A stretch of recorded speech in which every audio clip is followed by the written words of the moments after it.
It doesn't matter if your company is based in the European Union or not.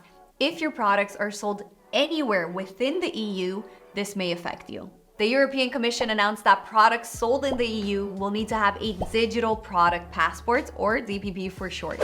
And in this video, I'll explain everything we know about it up until now, including what this is, which industries it'll affect, and more. And I say up until now because this is something that's currently under development.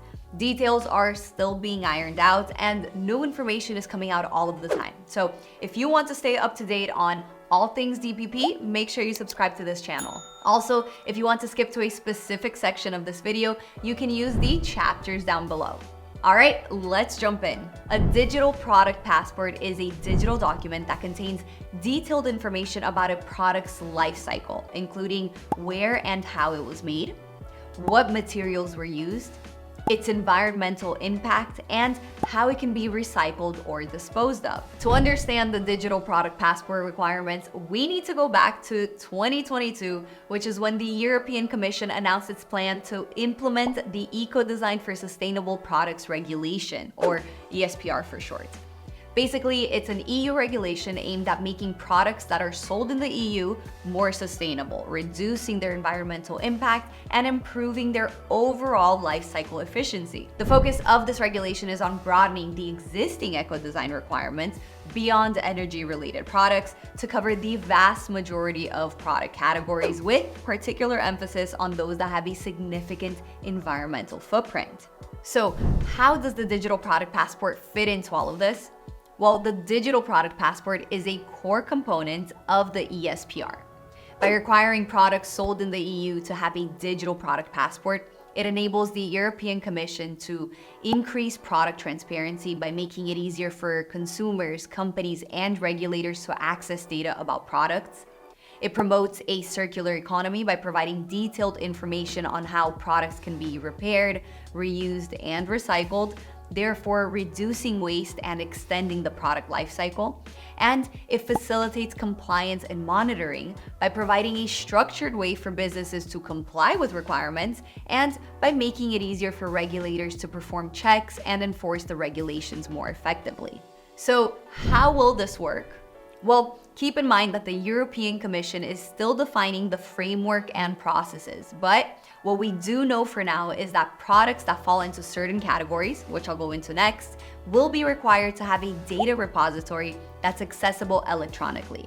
This can be through a QR code, an NFC chip, an RFID tag, or something similar. As of today, we don't know exactly all of the data that's gonna be required, but we do know for sure that you'll have to provide a product identifier, an economic operator identifier, a facility identifier, and a registration identifier, which, don't worry, won't be made public.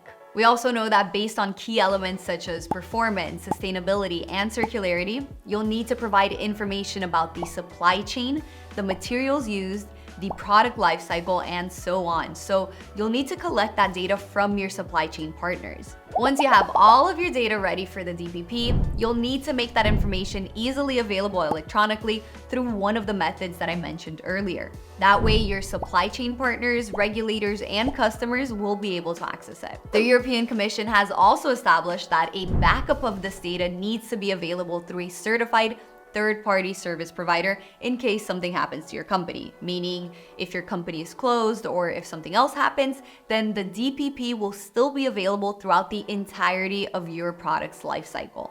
This system is going to allow stakeholders, including manufacturers, regulators, and consumers, to effortlessly access critical product information, ensuring compliance, enhancing recycling processes, and making more informed purchasing decisions. Now, according to William Neal, who's an advisor on circular economy for the European Commission. Now, not all data will be accessible. Much of it will only be available to those who have a legitimate interest to access it. So whilst the DPP itself must be highly accessible and free of charge, the kind of data that you can access through it might be more limited. Which brings us to the next important question.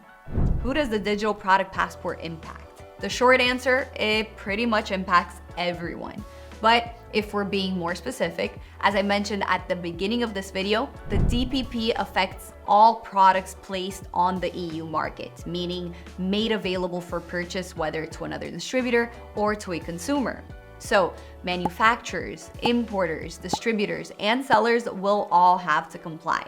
And it also affects consumers because they'll now have more information available to them in order to make more sustainable purchasing choices. In terms of which types of products this will affect, according to Article 1.2 of the legislation, the regulation applies to any physical goods, more on this in a second, including components and intermediate products. The only exceptions are the ones that are stated in this table here.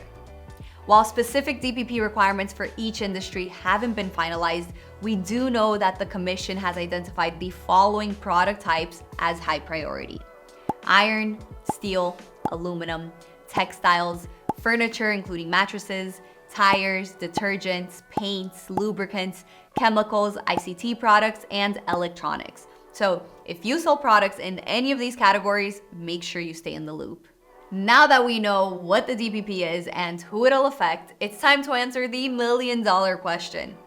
When will the legislation come into effect? Plot twist, it already has. The legislation entered into force on July 18th of 2024.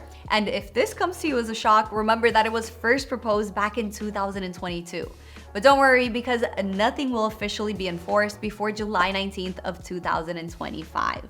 While the full timeline is unclear, the European Commission has established a few important dates to keep in mind. The European Commission will have a definition of standards by no later than December of 2025. The destruction of unsold consumer products will be prohibited as of July 19th of 2025. Digital battery passports will be mandatory for specific types of batteries by 2026. And digital product passports will be fully implemented for every product type mentioned in the coming acts by 2030. While these dates may seem far off, many companies have already begun integrating DPPs into their products, from multinational companies like Tesco to family-owned businesses like Holzweiler. So if you want to see how you can begin preparing for the DPP, check out the link that I'm leaving in the description.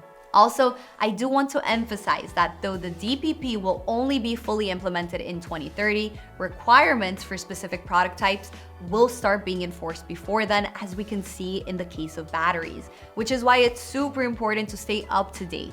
And since I'll be posting about all of the new updates and acts as they come out, don't forget to subscribe to this channel so that you don't miss out on any important information. Also, if you have any questions, leave them in the comments, because as the Commission begins to give us more information, if I get the answers to any of the questions that you leave, I'll prioritize answering those first. And if you want to dive deep into all things DPP, you can check out the resources that I'm leaving in the description.